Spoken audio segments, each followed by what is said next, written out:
Leyenda de la resucitada. Papatzin.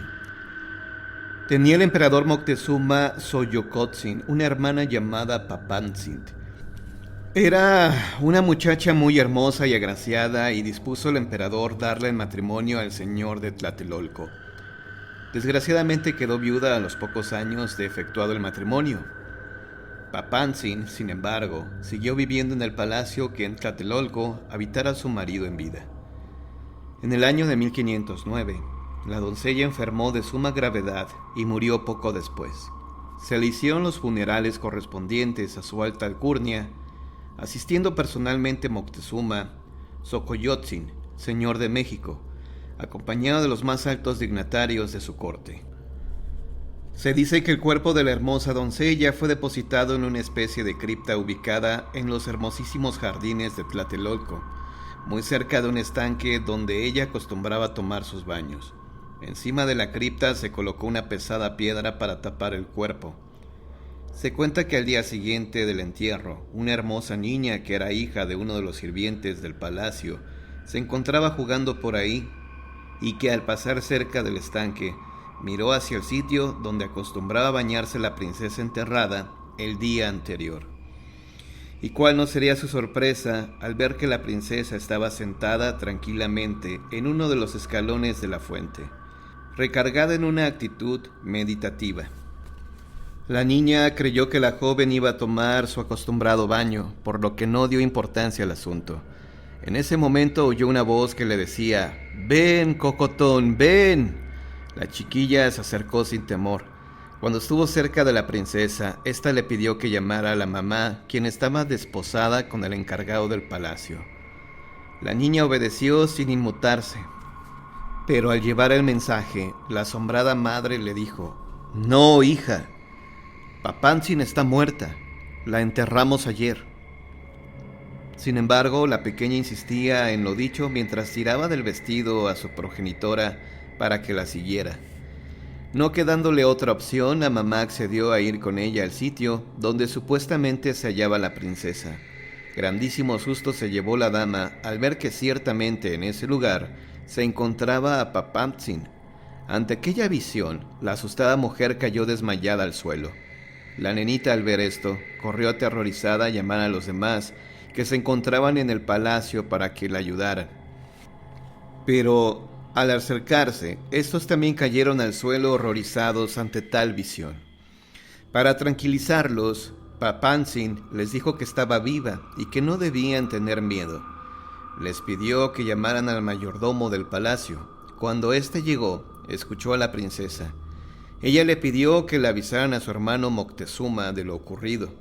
El criado, sin embargo, se resistía a hacerlo, temiendo que el emperador tomara esto como una broma o una superchería y que le castigara por tal acción.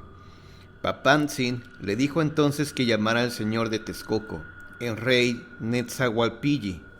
Este monarca acudió prestísimo al llamado de su parienta. La princesa se encontraba en una de sus habitaciones, cuando hizo acto de presencia el señor de Texcoco, Netzahualpilli, que era sumamente valeroso, le escuchó y se prestó a llevar el mensaje que ella quería darle a su hermano, el señor de México, Tenochtitlán, Moctezuma Xocoyotzin. Cuando se encontró con este, le certificó que su hermana se encontraba viva. El emperador de México no podía creerlo, pero Netzahualpilli le dijo que su hermana le rogaba que fuese a verla, pues tenía un mensaje muy importante que comunicarle. Moctezuma no tuvo más remedio que acceder a darse a Tlatelolco, acompañado de algunos dignatarios de su corte. «No te sorprendas, señor», le dijo la princesa. «Soy tu hermana, la que ayer enterraste, y estoy viva. Te he llamado porque tengo algo muy importante que decirte». Ambos se sentaron, y lo mismo hicieron todos los demás acompañantes en torno a Papantzin.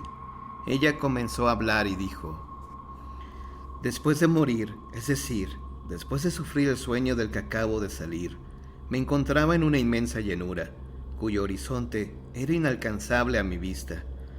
Cruzaban dicho campo muchos caminos y le atravesaba un río de un caudal inmenso que producía un ruido ensordecedor. Pensé en atravesar el río cuando un hermosísimo hombre joven que a su alrededor tenía un resplandor como el del astro rey y que además vestía una túnica como el sol de la mañana, me mostró en la frente este misterioso signo, la señal de la cruz. Llevaba una especie de ala, adornadas con vistosas plumas. Mirándome fijamente, me tomó de la mano y me dijo: «Detente, mujer, que aún no es tu hora para cruzar este río. Dios te ama, y aunque tú no lo conoces, te protege. Ven». Y así me tomó de la mano y me fue llevando por la orilla del río, donde logré ver muchas calaveras y huesos de muertos. Se oían también gemidos espantosos, los cuales daba compasión escuchar. Viendo la corriente río arriba, miré unos barcos enormes, tripulados por unos hombres de tez blanca, vestidos de un modo diferente al nuestro, con largas barbas negras y rubias. Llevaban unos cascos en la cabeza y estaban armados de extrañísimas armas. «Dios», me dijo el hombre de la blanca túnica, «quiere que vivas para que seas testigo de lo que va a pasar en tu tierra, la cual está amenazada por graves desgracias. Los gemidos que se escuchan son los que provienen de las almas de tus antepasados que penan por sus delitos. Aquellos hombres que ves en los enormes barcos son los que pronto vendrán y con sus armas conquistarán el reino de tu gente, pero también revelarán el conocimiento del verdadero Dios. Cuando termine la guerra y se inicie la rendición de los tuyos, serás tú la primera en recibir las aguas lustrales que lavan los pecados y darás ejemplo a los demás de tu nación». Moctezuma escuchó atónito el relato. Después, verdaderamente abrumado por las revelaciones que le había hecho su hermana, se trasladó a Tenochtitlán con todos sus acompañantes. Una vez ahí, se encerró en su palacio a meditar sobre todo lo que había escuchado. Ya no quiso oír más a su hermana, pese a que los sabios del reino le decían que la muchacha padecía de locura, seguramente por la enfermedad que había sufrido. Sin embargo, los hechos sobrepasaron lo sobrenatural, pues al irse enterando el emperador de las noticias que provenían de la costa, referentes a los visitantes que llegaban en enormes barcos, vestidos de manera extraña, fueron ensombreciendo su ánimo. Desgraciadamente los presagios se estaban cumpliendo y terminarían con su nación. Nunca más volvió a ver a Moctezuma a su hermana Papantzin. A la llegada de los españoles, ésta recibió las aguas bautismales en el año de 1524, convirtiéndose entonces en Doña María Papantzin, quien vivió los últimos años de su vida resignadamente y con mucha devoción.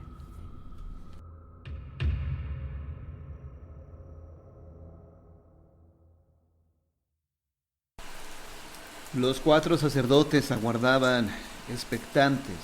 Sus ojillos vivaces iban del cielo estrellado en donde señoreaba la gran luna blanca a ese espejo que provocaba el lago de Texcoco, en donde las bandadas de patos silvestres y anates silenciosos bajaban en busca de los gordos ajolotes. Después confrontaban el movimiento de las constelaciones estelares para determinar la hora con sus profundos conocimientos de la astronomía. De pronto estalló el grito. Era un alarido lastimoso, hiriente, sobrecogedor, un sonido agudo, aterrador y espeluznante, como escapado de la garganta atormentada de una mujer en agonía. El grito se fue extendiendo sobre el agua, rebotando contra los montes y enroscándose en las alfardas y en los taludes de los templos. Rebotó en el gran Teocalli, dedicado al dios Huitzilopochtli, que comenzara a construir Tizoc en 1481, para terminarlo a Huitzotl en 1502, si las crónicas antiguas han sido bien interpretadas, y pareció quedar flotando en el maravilloso palacio del entonces emperador Moctezuma Xocoyotzin. «¡Etzihualcoatl!», exclamó el más viejo de los 4 sacerdotes que aguardaban el portento. «La diosa ha salido de las aguas y bajado de la montaña para prevenirnos nuevamente. agregó tímidamente el otro interrogador de las estrellas y la noche. Subieron al lugar más alto del templo y pudieron ver hacia el oriente una figura blanca con el pelo peinado, de tal modo que parecía llevar en la frente dos pequeños comezuelos, arrastrando o flotando una cauda de tela tan vaporosa que jugueteaba con el fresco de la noche plenilunar. Cuando se hubo opacado el grito y sus ecos se perdieron a lo lejos por el rumbo del señorío de Texcocan, todo quedó en silencio. Sombras ominosas oyeron hacia las aguas hasta que el pavor fue roto por algo que los sacerdotes primero y muchos años después, Fray Bernardino de Sahagún, interpretaron de este modo: «Hijos míos, amados hijos de la náhuac, vuestra destrucción está próxima».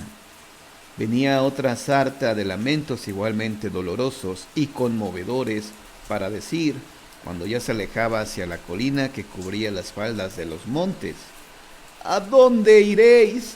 ¿A dónde os podré llevar para que escapéis a tan funesto destino? Hijos míos, estáis a punto de perderos». Al oír estas palabras, que más tarde comprobaron los augures, los 4 sacerdotes estuvieron de acuerdo en que aquella fantasmal aparición, que llenaba de terror a la gente de la gran Tenochtitlán, era la misma diosa Cihualcóatl, la deidad protectora de la raza, aquella buena madre que había heredado a los dioses para finalmente depositar su poder y sabiduría en Tilpopotcatzin, en ese tiempo poseedor de su digna sacerdotal. El emperador Moctezuma Xocoyotzin se atusó el bigote que parecía escurrirle por la comisura de sus labios. Se alisó con una mano la barba de pelos escasos y entrecanos y clavó sus ojillos vivaces, aunque tímidos, en el viejo códice dibujado sobre la artesana superficie de Amatl y que se guardaban en los archivos del imperio tal vez desde los tiempos de Izcoatl y Tlacaelel. El emperador Moctezuma, como todos los que no están iniciados en el conocimiento de la hierática escritura, solo miraba con asombro los códices multicolores, hasta que los sacerdotes, después de hacer una reverencia, le interpretaron lo ahí escrito.